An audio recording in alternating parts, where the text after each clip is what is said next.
Hello, everybody, and thank you for tuning in to the Liberty Report.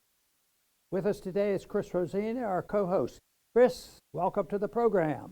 Great to be with you, Dr. Paul. Very good. I want to talk today a little bit about a subject I know you have mentioned on a few occasions, and that is the information on the World Economic Council, the forum, the World Economic Forum, and the manager of that is Klaus Schwab.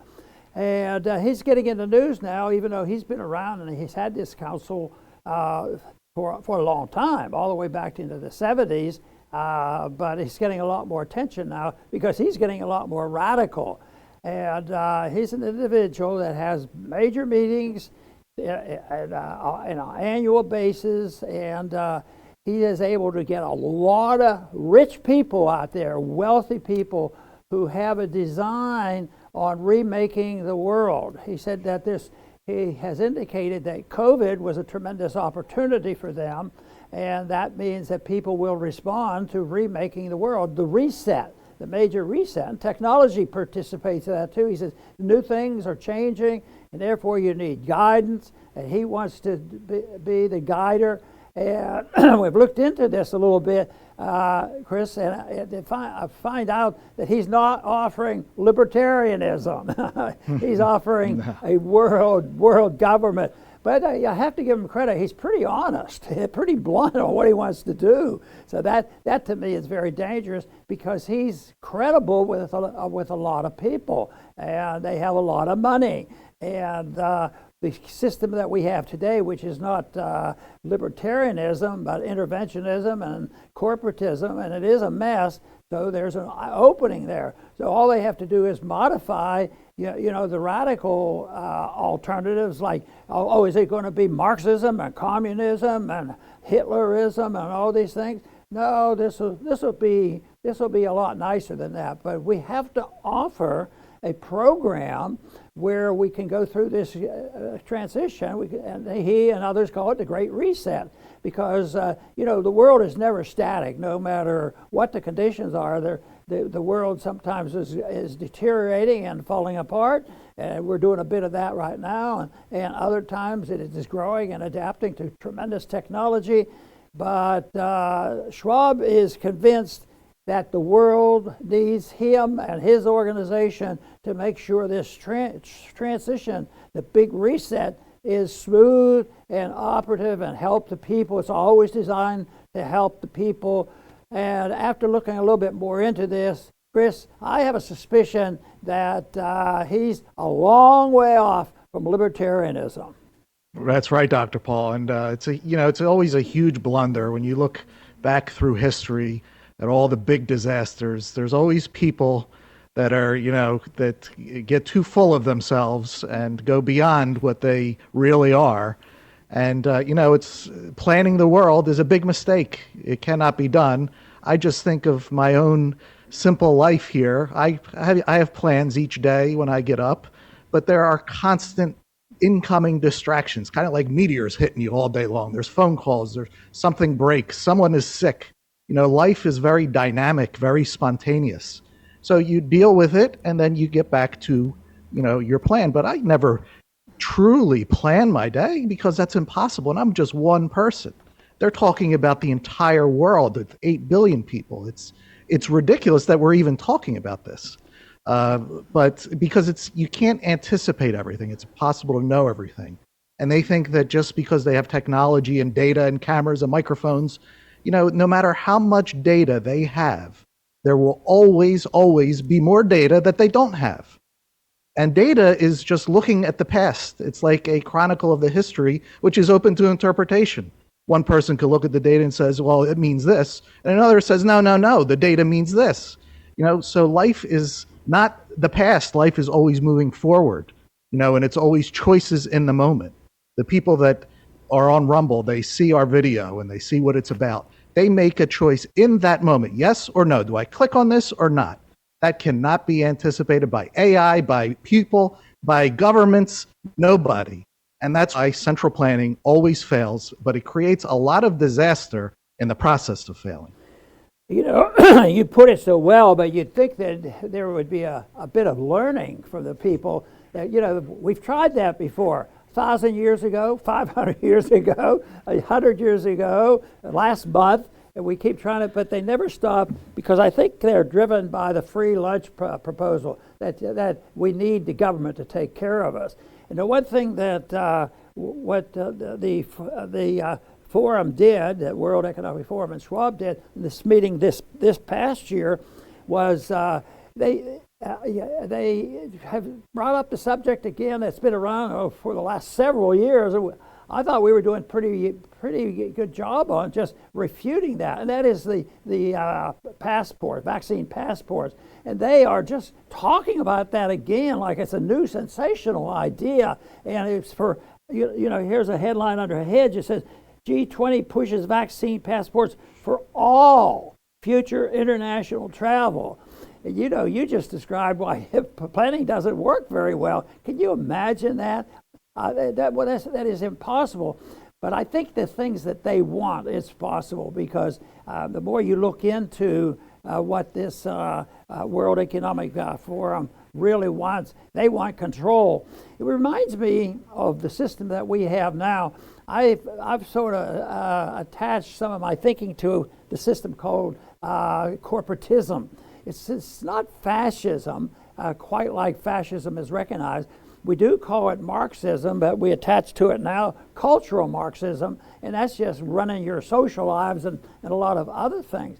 But this is something that is possible to work, but it can cause a lot of harm. It'll be a weapon, and you will have to show your papers, and it'll be worldwide. It's you'd think they'd be yelling and screaming, but that never even made the mainstream media. And then they wonder what's wrong with the world and try to introduce this. So here's an organization that is designed. They've convinced 1,000 business people, very wealthy international business people, to contribute the money, and they're involved in billions and billions of dollars of propaganda and trading, but they want control. And this idea of a group like that being able to maintain this control, and the real effort will be to control the individual, and that's why there will be passports. But we went over this so many times under COVID, and I sort of thought, well, they're going to quit talking about it. But here it is, 2022, and they're talking about it. It looks like we never can let our guard down.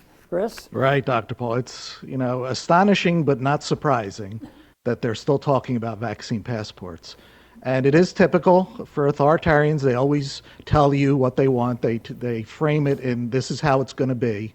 But it's not how it's going to be. You can see, if anybody goes back and looks through all the clips, during that COVID, what they were saying how life would be, it did not turn out that way. So they do not have a crystal ball. They're not all powerful. So the fact that they're talking about vaccine passports, it's ridiculous. This is not 2019 again. They're dealing with a very skeptical and a very angry public. And under no circumstances, there are so many people that will never take their vaccines. And not just people that didn't take it the first time around, people that took it the first time around. There are many that took one shot and never again would they take another one. The boosters have been out. Nobody gets those. I think over 90% refuse. So they are dealing with a much different public than they were in 2019. They should be embarrassed to even suggest vaccine passports, but they don't get embarrassed. It's typical for governments all the time. They double down, everything that fails, do more of it. They think that if they're just persistent, they'll get what they want. But that's not how it works, when you're dealing with public opinion. So, we always have to stay vigilant and point out how that would be a terrible tyranny, but they have an uphill battle dealing with public opinion the way it is today. They claim they can solve all our problems when we have them, but never once did they mention in the stuff that I just recently read, was about the monetary system, the Federal Reserve, the distortion of the economy, and all this intervention. And what they say is we have some planning that we have to do, and it has to be designed to fuse the physical, the digital, and the biological efforts. Just bring it all together. And that's a lot. The physical, that just means your civil liberties and where you go and what you do, whether or not you have your passport. Then the digital, that is surveillance that you have and your passports. Then the biological, of course, we've been through that, and that's what they're going to use. They're going to use the vaccines and the medications and the control of medicine, which is disintegrating now at a rapid rate. So that's all designed to bring people together. And, what is so strange is there's nothing wrong with thinking about that, but placing the confidence in a bunch of rich bureaucrats who are in this program, I am sure, because of a monetary incentive, because they want to run the world. And that's what it looks like. It's not just having a country that wants a little bit of fascism. This group really sounds like they think they can, but I think you made the case for it not very likely being successful. And they think if you can do this, they'll call this program social entrepreneurship. See, they take the word entrepreneurship, that is a good term, because that means people have to think and make plans about the marketplace and how to figure out what to do, what to invest, what interest rates are going to be, what the government's going to do, on, and anticipate what customers want. And then if you're successful, you make profits, and you get rich, and you live a better life. But they don't accept that. They see the mess that the token effort for intervention has caused, and they say, well, this doesn't work, so what we need are smart people, and we have the first 1,000 people now lined up. They're international people, they're rich people, and they're in the trading business, and I'm sure they're in the military-industrial complex and the pharmaceutical industries, the whole mess. So this is a plan which they play on, reality, because entrepreneurship is very important when you're trying to sort all that out, when you're trying to sort out consumer demands and what interest rates are going to be. But right now, that's all determined by government policy, and that's impossible for them to know what's right, and then for people to take direction from like that and make all these major decisions. It doesn't work. It usually makes things much worse. It doesn't help. It makes the things much worse. Very good, Dr. Paul. I'm actually on my last topic. So I can't imagine waking up in the morning and going on television and stating that the world needs to be restructured and we're the people that are going to do the restructuring. I mean, it's insane. People did not structure the world to begin with. You're not going to restructure it, so, but this is, this goes back to the Soviets, the Napoleon, the Caesars. They get full of themselves, and but it fails, and it just leaves wreckage in its wake. So that's why we can logically point out that this has to fail. It's a shame we can't stop it, because people can believe in them. A lot of people believe in them, even though it has to fail. So that's the way it is. The best we can do is talk to others and tell others, because they can't be ignored. You can't ignore the communists because they're after you. So we have to anticipate. We have to find workarounds. There were a lot of workarounds during COVID. People had to readjust their lives on the fly based on the tyranny that was being dished out. And we have to keep pointing out how their policies will backfire. We did that. We go through all our shows during COVID. Okay, they're doing this. This is the damage it's going to create. This is how it's going to backfire. Because the damage is very real. The communists in the 1900s, there were hundreds of millions of dead. Now, did they succeed? No. But the hundreds of millions did die. They're still gone. So the best you can do is, take care of yourself and speak the ideas of liberty. They are the cure to this. The more people that believe, the better, and it'll keep these people at bay, because they need believers. And just speak the ideas of liberty and speak them often. Very, very good, Chris. I mentioned a little while ago that there was no mention in this group that I could find where they're interested in trying to straighten out some of our mess that we have through looking carefully at the monetary policy, rather than having a Federal Reserve Planning Board and the United Nations and WTO, World, IMF, all these groups getting together and deciding what's best economically. I would like to see the day where people would, in a group like this, point out why people are having problems, why people are homeless, and why people are fighting over it. Because I am convinced that one of the big problems is that we have a fraudulent system. And unbelievably, since World War II, we in the United States have had an ability somehow or another to gain control of all this. We are the world economic empire. We're the world financial empire. We're the world military empire. And therefore, we have a lot of responsibility. But we are also responsible for some of the problems that we have, because we're the ones who, so often get into wars. We get into wars. We do the inflating. We do the price controls and the sanctions and all these other things.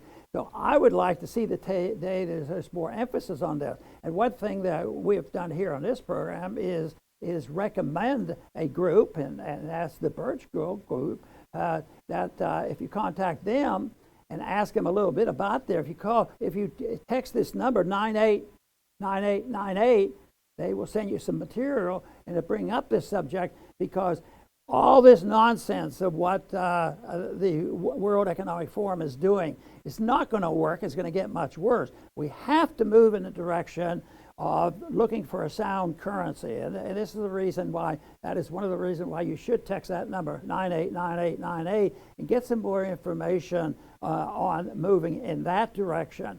But we have a lot of other things that we have to do too, because they had this fancy talk that they're going to solve it, and it's a holier than thou attitude that we really care about the people. And some days I struggle with it. How can they be that stupid? How can they be that nasty? And yet it keeps going on and on. I imagine it's a mixture. Maybe the other subject is, how can they be so dishonest, and so conniving in order power and money? That's also involved. But what I see in this stuff is very, very, very dangerous. There's no reason to not really consider it seriously and try to understand why the alternative is a program which is very simple. The way to solve a problem is voluntarism, socially and economically and internationally. Don't do anything on one's own and force other people. Do it voluntarily and have mutual agreements. On a personal basis, that's what we generally still do, most of the time, is you don't hurt my kids, I don't hurt your kids, and I won't walk on your property, and that stuff. But when the conditions get bad, then the violations occur. But if there's something confusing in a marketplace, and there is, and how do you solve it or prevent the problem? And it's through contract. You have agreements. You say, well, property agreements are very, very important. One of the reasons why we have so much chaos in this country now is the way we handle our borders. Having borders means the government has some responsibility at protecting the people and the people's property. But the open borders means there is no protection, and we should have it. Just as individuals have voluntary contracts dealing with financial activities, buying and selling and trading, it should be internationally too. It shouldn't be where anybody can go any place they want and assume what they want they just take. It doesn't work. It ends up in chaos, and so therefore we should be talking about that. But I didn't find anything about that maybe that has something to do with it. And of course, combined with the spending and foreign policy and the open borders, we have the inflation of the producer and the commodity prices that is devastating. That is what the people know about, and of course most people aren't quite aware that it's preventable. The very people who want to solve the problem of the suffering and the poverty and the way things are going for a lot of people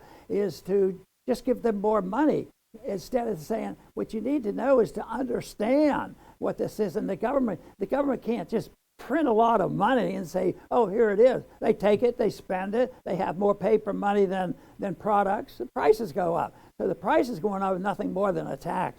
And unless we get out of that, the reset isn't going to work, at least the way they've structured it. But there is adjustment. There's at least an adjustment that happens, with social and technical changes, and the world doesn't stand still.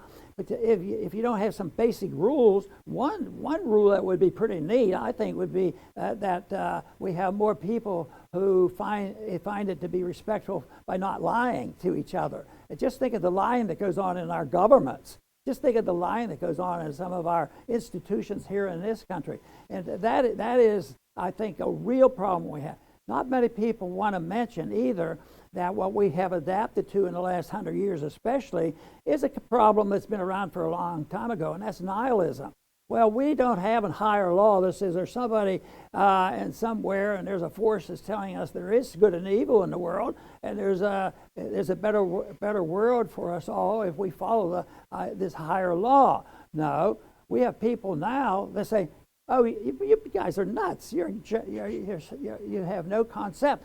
There is no such a thing as knowing what truth is. You can't know right and wrong, so reject that. We'll tell you what's right and wrong." And that's what this Schwab is doing. He wants to tell you. It's sort of what's happening in our own country. It's sort of just following a group of people, a substitute for a higher law. And besides, if there is no truth, somebody has to sort out the difference. So we'll tell you what it is the truth. And these were outward. They tell you that this is what this group is doing. They know the truth, and they know what's right, and they know what's best for everybody. But communism especially was bad because they wanted to have full attack of anything spiritual, and they were to become their God.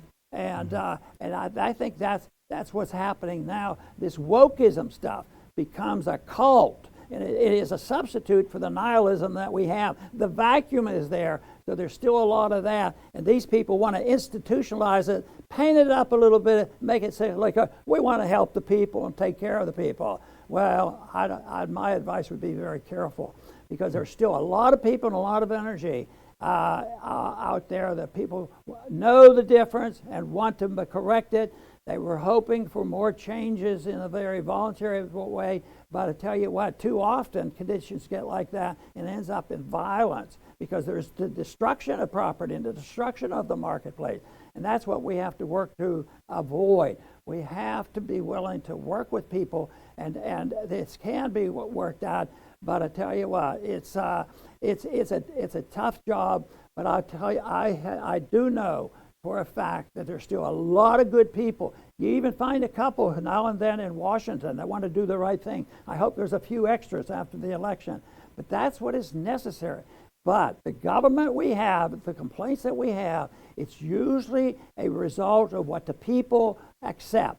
The people have to accept what we have, or it doesn't exist. And the type of government we've had here the last 10, 15, 20 years has gotten to the point, and especially under COVID, the people started saying, we want our freedom back. And that's a good, healthy sign. So what we want to do here at the Ron Paul Liberty Report is promote the best of our ability the concept of liberty, and why that answers so many of our problems and the questions that we have. I want to thank everybody for tuning in today to the Liberty Report. Please come back soon.